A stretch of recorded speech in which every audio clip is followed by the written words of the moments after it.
In a trial that has gripped Kazakhstan, former economy minister Kwandaik Bishimbayev is accused of beating his wife to death. As the case is broadcast online, it's seen by some as a litmus test of President Kassym-Jomart Tokayev's promise to build a fairer society.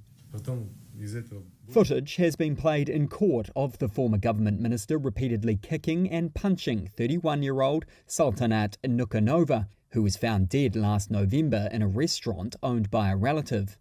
The couple had spent almost a whole day and the previous night at the location. She was found unconscious and had died from brain trauma, according to a coroner's report. Facing 20 years in prison, Bishimbayev has pleaded not guilty and argues the injuries she died from were self-sustained.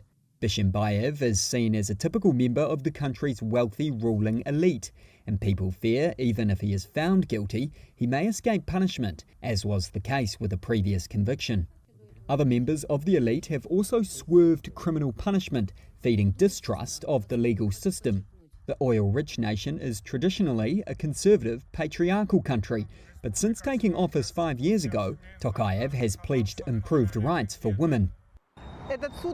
Gender issues activist Aida Al-Zanova told Reuters the case is significant.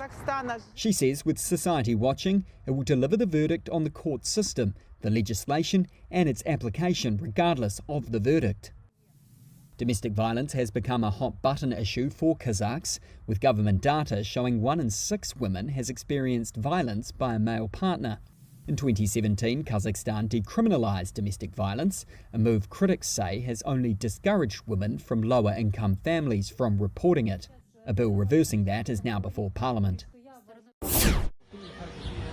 This mattress and bedding makers in northern Gaza employed 10 people and made a decent living for its owner, Mohammed As-Safi, until it was destroyed by an Israeli raid. Today, Safi depends on aid to survive, if he can find any. His ruined factory in Jabalia refugee camp is just a snapshot of the damage Israel's assault has done to the economy of Gaza over the last 6 months. A life's work was wiped out in a day, he says. The commercial losses in numbers, you can say that all our money in 30 years that we worked for 30 years was lost in one day. Salem Awad Rabah's mobile phone shop in Jabalia employed 6 people before the war. This is what it looks like now. He says about 120 people were killed in the strike that demolished the building in the first days of the war. Even before the conflict, Gaza struggled, long blockaded by Israel. Unemployment was among the highest in the world. But the economic shock inflicted by the latest war is one of the largest observed in recent history, the World Bank and the United Nations said in a recent report. As of January 31st, it said, the enclave had suffered some $18.5 billion of damage to critical infrastructure, equal to 97% of the GDP in 2022 of Gaza and the West Bank. Rabah, a father of 5, says he now resorts to borrowing to meet his family's needs. My children used to go to educational centres and they used to have fun. Life was normal when we didn't need anyone until this disaster happened and we were bombed and our place was bombed. Our source of livelihood was destroyed. The International Labour Organization says 90% of jobs have been lost in Gaza's private sector in the 6 months since the war erupted after Hamas's attack on Israel on October 7th. Most Gazans have been made homeless at least once. The Israeli military on Friday released findings from its inquiry into the killing of 7 aid workers in an airstrike in Gaza. It found serious errors and breaches of procedure and said 2 officers will be dismissed and a senior commander formally reprimanded. The inquiry added that Israeli forces mistakenly believed they were attacking Hamas gunmen when drone strikes hit the 3 vehicles of the World Central Kitchen aid group. The Israel military had earlier apologized for what it called the unintentional deaths.